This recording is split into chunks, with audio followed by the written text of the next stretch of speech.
Frédéric Flamand à travers le Ballet national de Marseille a été de réfléchir à un projet de scénographie à partir d'une thématique sur le sport qui devait donner en finalité l'opportunité à Frédéric Flamand et au Ballet national de Marseille de réfléchir à une chorégraphie qui devra se réaliser à Marseille dans le cadre de Marseille 2013.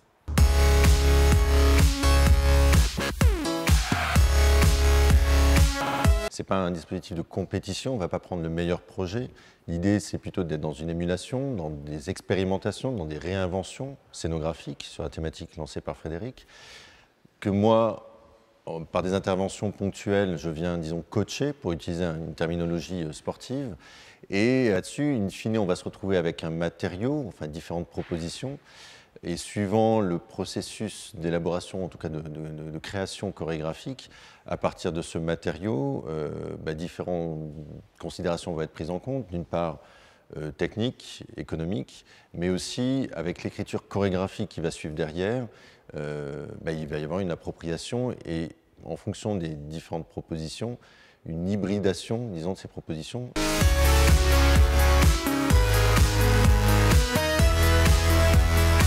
On a voulu prendre le sportif en tant que bien de consommation, donc comme on peut voir toutes les pubs à la télé avec les sportifs super connus qui représentent un produit, ou vraiment le sportif qui est poussé à l'extrême, qui est dans le vice de la consommation tout le temps. Le tapis roulant est central et les danseurs pourraient à certains moments être dessus ou sauter au-dessus ou faire une dynamique par rapport à ce tapis qui représente la consommation en elle-même. On a essayé de créer une scène qui soit modulable et qui représente la fluidité, le mouvement, et que les danseurs puissent s'approprier les deux dimensions, donc verticale et horizontale.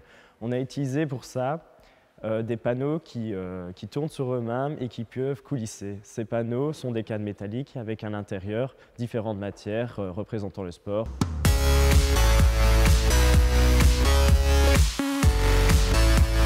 On a le matériau, la barre qu'on peut prendre en main qui est vraiment matériel. On utilise aussi le costume, donc le danseur pourrait être habillé en noir avec une ligne rouge sur lui et du coup il fait partie vraiment intégrante du spectacle. Il peut servir lui-même de barre. On utilise aussi les projections, donc on pourrait utiliser les bâtiments autour pour marquer les lignes fortes de l'architecture par des simples lignes rouges projetées sur les bâtiments. On est basé sur le détournement et la matérialité. Et donc pour expliquer le détournement, on se base sur la décomposition du mouvement. Cette décomposition peut être exprimée par des miroirs sans teint. Il y aurait un aspect de vue et caché que les danseurs pourraient créer. Et par exemple, ce qui est bien avec les miroirs, c'est qu'il peut y avoir un danseur au milieu de la scène et les spectateurs vont croire qu'ils sont 10 000 parce qu'en fait plus il y a de miroirs sans teint, plus l'effet de décomposition est répété et donc plus ça crée un autre environnement.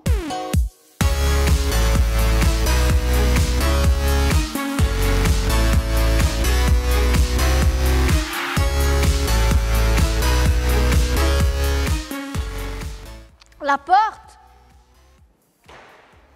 La porte. Grâce au système de velcro et d'autres accessoires qui pourraient être utilisés. Dire bah tiens, c'est quoi cet objet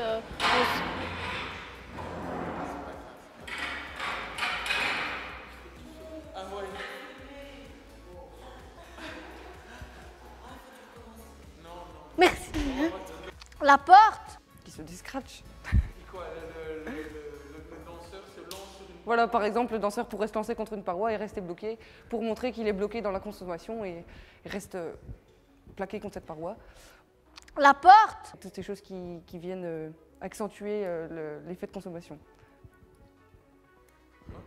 C'est bon, je peux respirer. Les travaux d'étudiants du Mont sur Marseille 2013 pour une scénographie pour un spectacle de Frédéric Flamand.